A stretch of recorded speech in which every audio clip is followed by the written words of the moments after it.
everyone. Welcome to the Football House in Carnegie.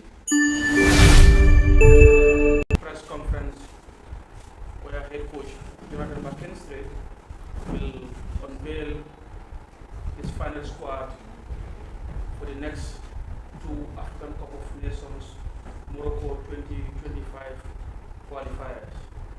So the coach will unveil his list. Afterwards, we will take some questions from the media. So, Coach, This is your show. Perfect. Good morning, everybody. Thank you all for coming in this afternoon. It's good to see a full room. I think that shows us the interest that both you guys in the Fourth Estate as well as the Gambian public generally have in the squad at the moment. So that's very positive for me, the staff, the federation, the players. So thank you for taking the time. In terms of, just before we get into the squad in itself, the details, obviously naming a national team squad is never easy because there's a lot of players for consideration. But one of the nice things for Gambian football at the moment is it's becoming progressively more difficult to name the squad because we've got a lot of guys out there playing at a good level of the game, and also they're getting regular minutes. You know, I think you can look at probably our top 40 players. Pretty much all of them are starting week in, week out with clubs at top tier football. And then you've got another 100 or so players who are breaking through, progressing in their development. So that's really positive for Gambian football. So in terms of the squad itself, we think it's a really competitive group. There's going to be some players who are very disappointed to miss out because, like we said, that competition for places. You know, I say to the coaching staff, the best coach in football is competition. If you've got competition for your place, you know you've got to be playing well week in, week out. Otherwise, you're going to be out. We're missing some players who were with us in June, and that's disappointing because they did really well in June. But ultimately, if they've got a little injury or maybe they're not getting minutes with their club side, well then, international football isn't about being nice all the time.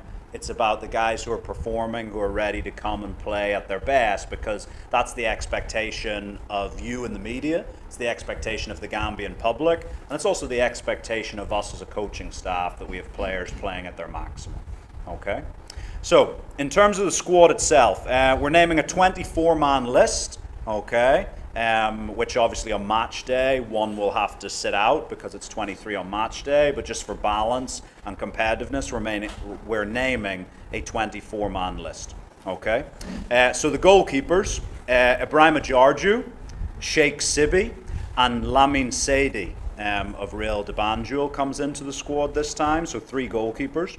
In defense, we've got Ibu Toure, Seni Sanyang, Joseph Cisse joins the squad for the first time. Daddy Dudu Gay, Mamadou Njai joins the squad for the first time.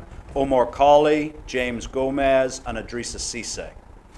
In midfield, we have Hamza Bari, Alassane Mane, Ibu Adams, Ibrahima Darbo, Musa Barrow, and Ablai Jallo. In the forward line, we have Ibrahima Colley, Aliou Fadera, Musa Jawara, Yankuba Minte, Adama Sidibe, Ali Sow, and coming in for the first time, Abdoulaye Cisse over at Paide, the young striker. Okay, so that's the 24-man list. Like we said, there's a few players a bit unfortunate to miss out, I would have to say. There's a few players injuries, like even this morning, I actually fielded a phone call from one player who would have been in the squad, but an injury has cropped up and he's not at 100%, so we've made the decision to not bring someone who's 100% rather than, you know, we want to bring people who are able to come and really push. So that's a 24-man squad. I'm happy to answer any questions you guys might have. I'm sure there'll be some. And yeah, so back to you, over to them. Thank you, Coach. So as customary, when you want to ask a question, just introduce yourself in the medium that you represent. So the floor is now open for questions. Okay, we start with the lady. Good morning, I'm Jackie from and I have 2 questions for you. For the last match against ended in our defeat, what are the strategies are you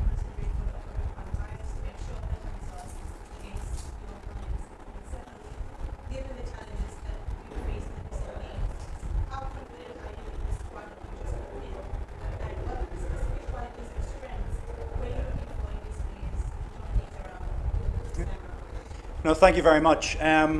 First of all, we were really happy with the overall performance of the squad back in June. Naturally, in football, it's about wins and losses. We want to get many more wins than losses. So our biggest frustration in the Gabon game especially was that we weren't able to, and I think it's fair to say we were dominant for periods in that game, especially in the first half, that we weren't able to convert that dominance in play into more goals. And so for us, we come away frustrated that we didn't take not just 1 point, but all 3 points from that game.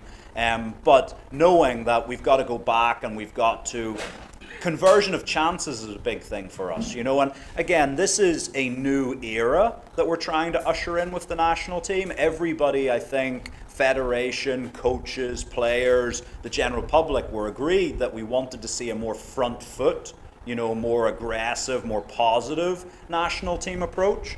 And we've definitely seen that in the opening camp. But now the players need to understand that, well, we're going to create these chances. This is the new Scorpions, if you want. We are going to create chances, but you need to put them away. And so that was the frustrating thing coming out. Obviously, coming into this camp, our ideology, our idea about football isn't changing. You know, for us, we want to go out, we want to attack, and we want to do that for as often as we can, at as high quality a level as we can in the games. Obviously, there's a bit of a difference in the squad. Last time out, there was a number of guys at the end of a long season were missing through injury. We welcomed some of those guys back in, so I think the quality of the squad will be a bit more competitive this time around. And I think, like I've already said, when you have that competition, I think that reflects in the results that our performances deserve. So we're looking forward to the games. The two games are going to be very different than the last two. Comoros, very difficult opponent, top of their World Cup group. Very hard-working opponent. And then Tunisia, someone recently described Tunisia to me as the Germany of Africa, because they always qualify every time they go, they just know how to get it done. But as the Gambia, we've got a pretty good record against North African opponents. So we go into the games confident, we respect our opponents, but we go in super confident that we can play to a level that will take points that we need.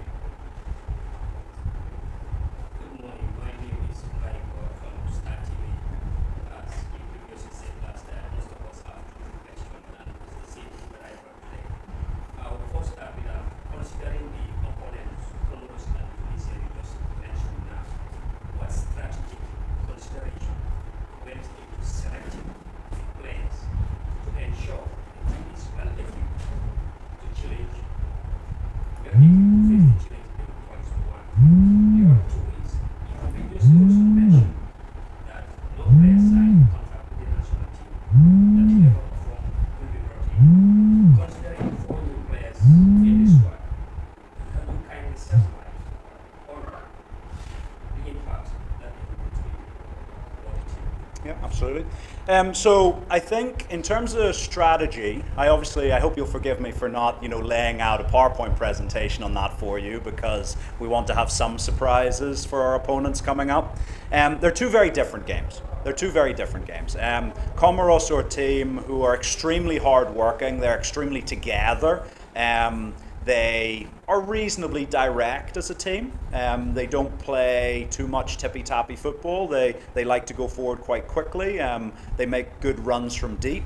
And we need to be aware of that in terms of how we track runs, but also in terms of how we put them under pressure. Because if players are unable to play those direct passes, then that threat of runs in behind is limited somewhat. But again, I always say football, especially when you have the players of the standard that we have here with the Scorpions, should really be 70-80% about what we do and 20-30% about what we need to be aware of and cautious of the opponent. So for us, it's about getting our important players on the ball as often as possible in the best positions on the field as possible. And I think if we do that, we'll be able to cause Comoros a lot of problems. You go into the Tunisia game, and Tunisia have a very experienced squad, although under a new coach. So obviously their new coach comes in, these are his first games, and so you will see maybe a strategic change from Tunisia. So we have to pay attention to their first game against Madagascar on the Thursday to see what tweaks is this new coach going to make. But look, we know that Tunisia are a side that they don't feel a lot of pressure in games. So we need to make sure that we use our strengths, our speed, our guile, our creativity to cause them problems. But at the same time, understanding that if we give them too much space, that they've got players who would punish us in those situations. So it's about having the right balance in both games, really. So, but two very different opponents, but games where we think the squad, and in selecting the squad, there's different types of players in there. You know, you look at, say, in the midfield, you have someone like Hamza Barry, who's a very good player at keeping the ball. You know, his pass completion rate, whether it's at international or club level, is extremely high. You have someone like Ibrahim Darbo, who's very forward thinking. You know, he wants to get the ball, he wants to pass forward, he wants to run forward, he wants to, you know, overlap people through the middle to try and score a goal. So different types of players that maybe the lineup that plays against Comoros will not necessarily be the lineup that plays against Tunisia. Because as with every door in this building, it needs a different key to open it. And so we'll do that. In terms of the new players into the squad, Lamin Seydi comes in. Lamin Sarr was unavailable in this camp, and Lamin Seydi's been doing very well locally for Real de Banjul. Obviously, we know he's been out on trials recently in South Africa, but even when I was here the last time, I saw him play, and he's a very confident goalkeeper. He's very comfortable with his feet as well. He wants to play. He wants to pass the ball. When you look at his statistics, even when he played for the U20s and U23s, tournament-wise, he per match was one of the highest rated goalkeepers for short passes to his defenders. So someone who's very comfortable on the ball, which is what we want to play football, but also someone who has a really high save ratio. So someone I think at 23 deserves this opportunity to come in and learn from the likes of Ibrahima and Sheikh Sibi, but also to compete for a place in the team. Mamadou Lion Njai has been doing fantastically well at Kefum in Norway, obviously promoted last year, a mainstay of the team, good physical shape to a defender, but also very mobile, you know, so someone who, if our fullbacks want to get a bit more offensive, can cover into the wide positions quite well, so we're very pleased about that. In Joseph Cisse, someone who I know maybe previous coaches have been interested in bringing into the national team, hasn't been successful. You know, I spoke to Joseph quite early on and we had some good conversations, and he's really just motivated and enthusiastic about pulling on that red jersey. He's also got a really good move recently to Cesena in Serie B, and he's been playing, starting every match as a really offensive fullback, good speed. If you need to, can play higher up the field, which gives us, you know, I think a combination of him and any of our wingers, whether it's Yankuba, Ibrahima, you know, Musa Jawara, you know, any of those guys in front of them, I think gives you a really interesting combination in the fullback positions. And then who else do we have in there? Abdoulaye Cisse. You know, again, I saw him play here in the first division when I was here a few months ago. He scored a couple of goals in that game. He's went over to Estonia and he's hit the ground running really well, not just domestically, but in European competition. And the thing I like about Abdoulaye, look, he's a young player. He's got a lot to learn still. He's only 20, but he's got good mobility as a striker. He drops into interesting positions, which allows him not just to score goals, but to get nice assists, creative assists, but also out of possession, that mobility allows him to go and press the game, which is something I think you saw in the first couple of games we want to try and do. We want to defend higher up the pitch, and that mobility is really important for us. So yeah, the new guys coming in, but look, just because someone's named in the squad, I know I said this the last time, everybody likes new and shiny things. It's why we buy new mobile phones every couple of years, even though the old one works. We like new things, but just because you're added to the squad doesn't mean you go straight into the 11. You know, we've got a lot of high performing players in there that the new guys will come in and compete. And look, if they deserve to play, they'll play. But there's not an expectation that they have to play in the very first time they're in the squad. Coach, if worried about the way we play defensively. The last time we played against Gabon, we led 2-0, and then the power outage happened. We all know how we went out there. And then coming back, concede 3 goals in succession. Are you not a bit worried about the defensive approach of the national team? How are you going to change that? Yeah, the answer, there's a couple of things we need to tidy up. I'm overall not super concerned about it. So we led 1-0, not 2-0. I wish we were 2-0 up. And we should have been. I think that's the key thing for us. I think the Gabon game gave us some really interesting information, not just about the players' ability on the pitch, but their psychology. You've got to remember that over the last few years, yes, the Gambia have been super successful, but haven't been really a high-scoring team. And so conceding, you never want to concede goals. But when you're not a high-scoring team, when you only maybe score 1 goal, when you concede 1 goal, it can put your head down. You can be like, oh, you know, so disappointing. And I think we saw that a little bit in the Gabon game, in that we were really on top of the game. And I know, unfortunately, because the lights went out and then the TV reception didn't come back in, what a lot of Gambian supporters did not see is at the start of the second half, we should have scored again. In fact, just prior to Gabon getting the equaliser, we had 3 really good chances in quick succession. You know, within the space of 40 seconds, we had 3 really good chances in the first 5 minutes of the second half. And that should have put us further ahead. And then Gabon scored a really nice goal on the counter-attack. You know, they've hit us on the counter-attack. We've been maybe over-ambitious to really get that second goal, but excited about how we're playing and how we're being allowed to play. And we get hit on the counter-attack. And I think that knocked the wind out of the guys a little bit, because for the first 50 minutes of the game, we were the dominant team. We were the dominant team and should have been 2 or 3 goals up. And so that equaliser knocked the wind out of us a little bit. Second goal is a set piece, and we need to tidy up on the set pieces. We were unhappy to concede a poor set piece against the Seychelles, and unhappy with the set piece we conceded, unhappy in terms of how we dealt with it. So we definitely need to tighten up defensively from set pieces, there's no doubt about that. But that's been a problem going back 2 or 3 years. You can look back over the last few years and we've conceded a few soft goals from set pieces. So we need to tighten that up. And yeah, I'm not overly concerned about it, because one, I think we were missing, if you look at all the players who were injured the last time out, most of them were defensive players. So we welcome most of them back in this time. But overall, I think our chance creation in the game is as high, if not higher, than our opponents. So 1 or 2 little tweaks, make sure we are capitalizing on our chances at the other end, and we'll be fine.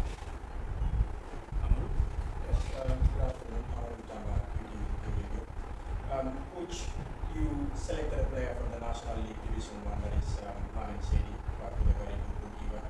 With that selection, what message are you sending to the National League players?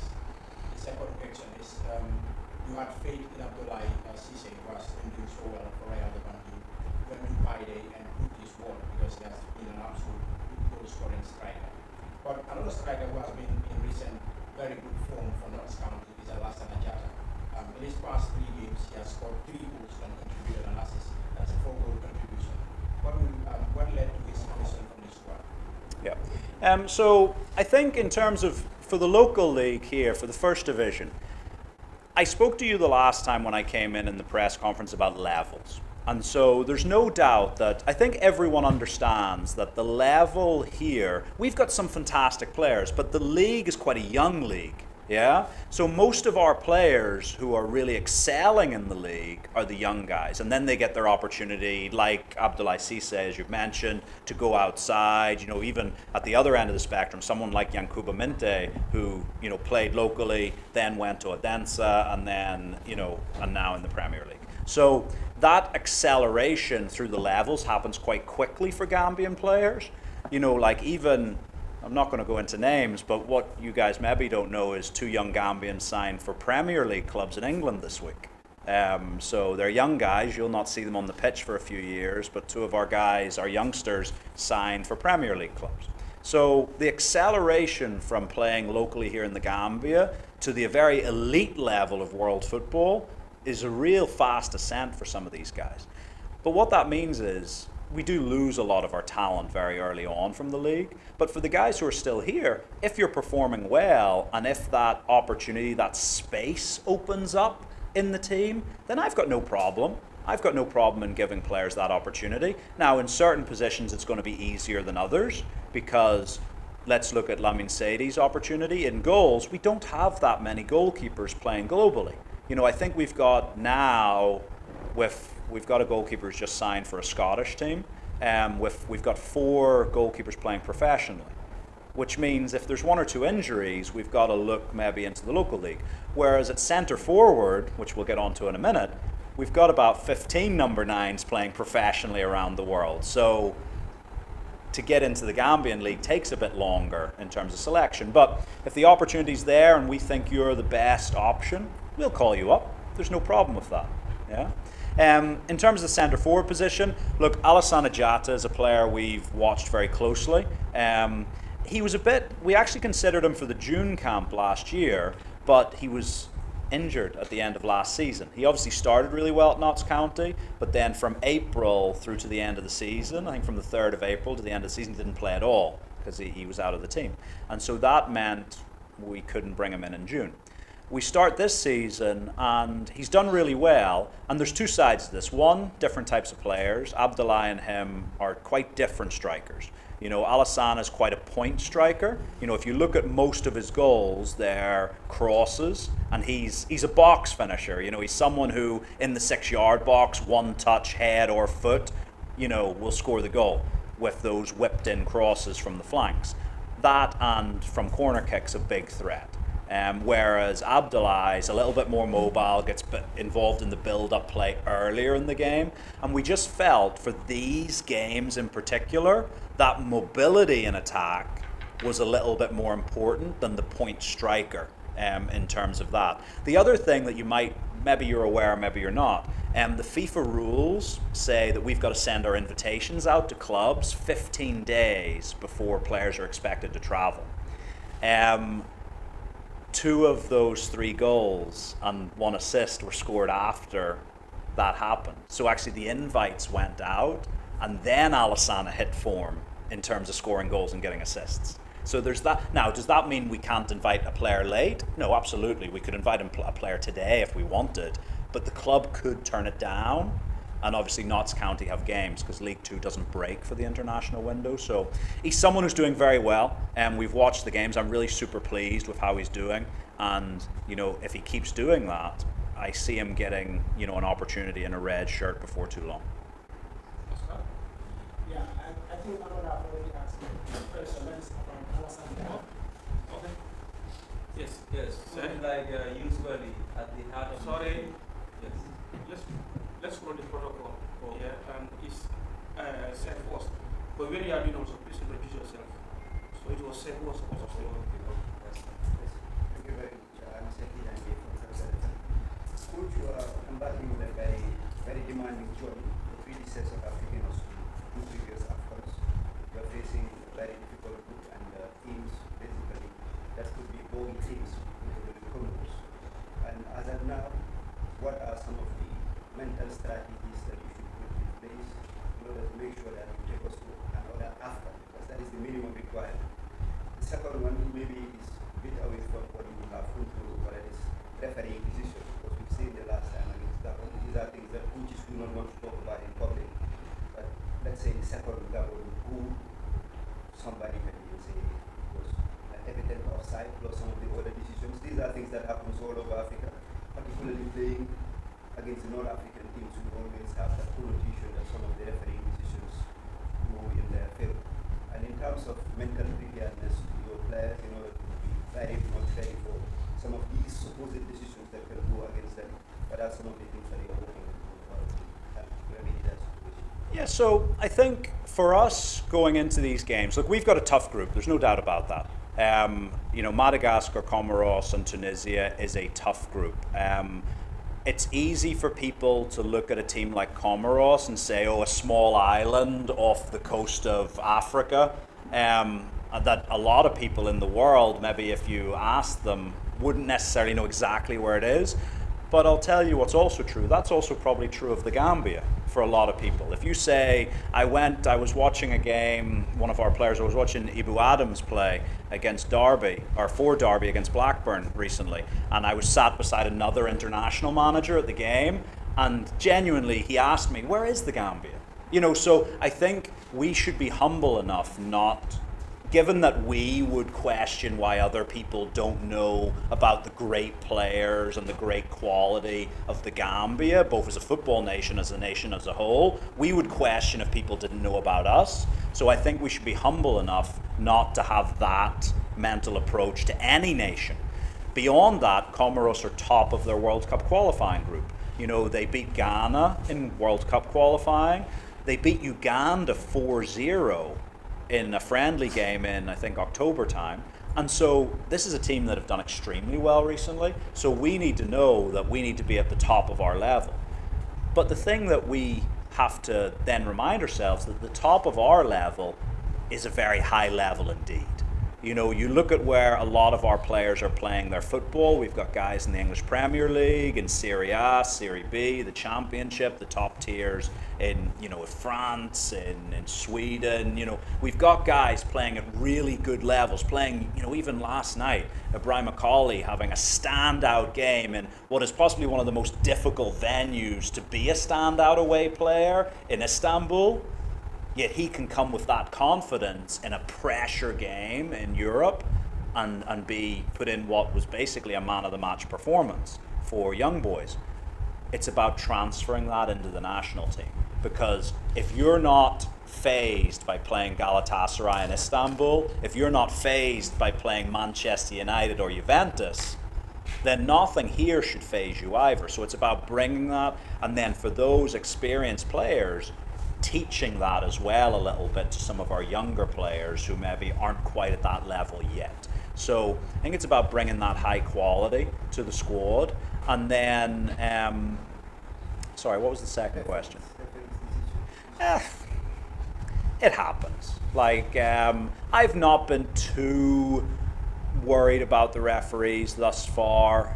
We'll see what happens. But for us, what I've always said in my entire career, look, if against Gabon, I personally don't think, I think the referee was okay against Gabon. But you look beyond that, and if we'd taken our chances in that game in the first half and at the start of the second half, we would have been 3 goals ahead. And then it doesn't matter about the referee's decision, because the referees are humans. They can make 1 or 2 mistakes. If you put yourself 3 goals ahead in a game, it's unlikely that a referee is going to make 4 or 5 mistakes in a game. So yeah, it's about us. It's about us being better than the opponent. It's about us being better than any wrong decision that might come our way, and just being confident in our own abilities. Yeah. Yes, I am very at the heart of the midfield, usually players are one there, individual battles are necessary. Like, what is the idea behind, positioning a forward player? For example, a winger at the heart of the midfield, like we have seen against Gabon, where Ibrahim Macaulay came in. So Ibrahim Macaulay didn't play in midfield against Gabon. He played on the wing. Against Gabon, I saw that in the lineup. Played on the wing. Well, no, because I also, when you see on the lineup, so the formation against Gabon was Yankuba Minte came in and played in the number 10 position, and Moussa Barrow moved into the number 8 position. Yankuba Minte is at club level, has been a winger, but also I think it's not a stretch to see why he can play quite well in the middle of the field as well. As a number 10 running beyond a centre forward, Yankuba has those abilities as well. And for Moussa, we just, if any, I don't know, I'm sure most of you have been following football here in the Gambia for a long time. You'll remember when Moussa broke through, he was a central player, and he has gravitated out to the wings. But even if you watch him play for Al Tawoun, pretty much every game for Al Tawun, Musa starts in the number 11 position, but by the end of the game, for the last 20 minutes, tends to be in the number 8 or the number 10 position. So he sort of plays both. And we just felt going into that game, and then we had Aliu and Ibrahima on the flanks. So yeah, Ibrahima. We also, the nice thing about the Gambia is, and you have to, when you watch the best teams in world football, like Manchester City, like Arsenal, like Barcelona, like Bayern Munich, you see a lot of rotations happening. And I think, I'm not comparing us to those teams, but what I'm saying is when you look at that offensive players, the like of Musa Barrow, Musa Jawara, Ibrahim Akali, Yankuba Minte, Aliou Fadera, you can immediately in your own head say, oh yeah, they can swap around positions because they can all play across that sort of 7, 10, 11 line. So in any given moment, yeah, you might see Ibrahim Akali in a more central position in a given phase of play. But when you then look at their average positions in a game, yeah, we pretty much consider Ibrahim a wide player more often than not. Thank you. Any more questions? Yes, Bob. Coach, good afternoon to you. My name is Pablo from Barcelona. Considering the Gambia playing at home and on home, how difficult it is for you and your practice partners to play as a playing two matches on home? More expensive. Playing this very important on qualifier because in the qualifiers and also the qualification for competition. How about game all your home matches? How important will it be and how will it make life easier for you to see your team play back home?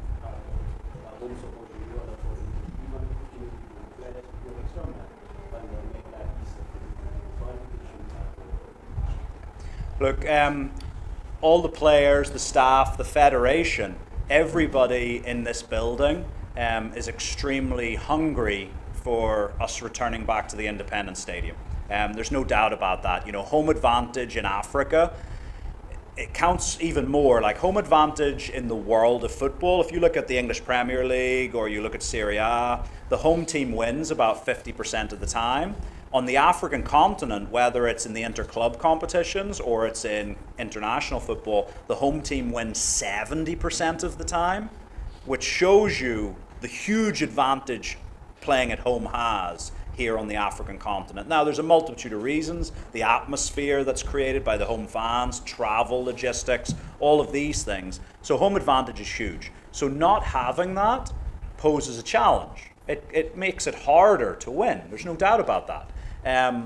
But we can't do an awful lot about that. You know, we've got to say, you know, for me as a head coach, you know, for Alaji on the coaching staff, for Omar Colley, for all of the guys, we can't control this. And so the time spent thinking about something we cannot control is a little bit of wasted time for us. So we're just about going out, doing the best we can, putting on the best performances we can, and looking to win football matches. But also, let's not forget, the last qualification series, home matches were played outside of the Gambia as well, and qualification was possible. And so it doesn't make it any easier. We want to be at home as soon as possible. Hopefully, I'm going to go and visit the stadium again this week and check in on it and meet with some of the people involved in that. We hope October, so let's keep our fingers crossed on that. Yes, Kamara Bagi, Uganda Radio and Television Services. Finally, going into the two games, what assurance or message do you have to Ugandan people? Our assurance is that these players and the staff will go out and give absolutely everything to put on a performance that reflects just the hopes and dreams of the Gambian supporters. We can't guarantee results. Football, you got to remember, Comoros are going out trying to win as well. Tunisia are going out trying to win as well. It's not like if I'm sitting in my office writing a report, no one's trying to stop me writing that report. But in football, there's another 11 guys trying to stop us from doing what we're trying to do. But we've already long since started. You know, even Alaji will tell you, even though I only landed in the country yesterday, we were on Zoom calls, WhatsApp calls, constantly checking up on players, following up on what we need to do for this camp. So the preparations have long since started in terms of how we can take our best form into these games. And if we go and play at our maximum level, we think that's good enough to win football matches. But we can't, I'll never promise anyone a win. What I will promise is the players and staff will do everything in their power to go on and put a performance that we hope the Gambian public are proud of. And if we do that often enough, I think we're going to win a lot of football matches. Yes, Coach, it's important to get the players together and relaxation, the mental awareness, and being focused and being ready for these 2 games is absolutely very important. When are you expected to assemble all these players together for next week's time? So, again, me and you're all very aware of Usman. He works very tirelessly. You know, I don't actually think he sleeps. But me and him have been working very closely just on the flight schedules of the players. You know, it all depends on the last game of a player. Of the squad I've listed, I believe 18 of them play Saturday or earlier. So Thursday, Friday, Saturday is their last game. Our plan is that those 18 players will land into Morocco alongside the staff on Sunday, and we'll do our first training session with those 18 on Monday. For the other 6 players, they play on Sunday for their clubs, and so obviously they won't be arriving in Morocco until Monday. And look, it's a tight week because the game being on a Wednesday, which we weren't overly happy with. We requested it to be played on, you know, both us and the other federation requested it to be played on Saturday, but because of TV and all of this, it's been put on the Wednesday. So it means both teams have a very limited time to prepare, but we are getting each individual player, we are getting into Morocco, to our hotel, to the training camp as early as is physically possible. There'll be no guys turning up late because they want a day or 2 off. Yeah. Okay. I think we've exhausted the questions. You want to make any closing remarks?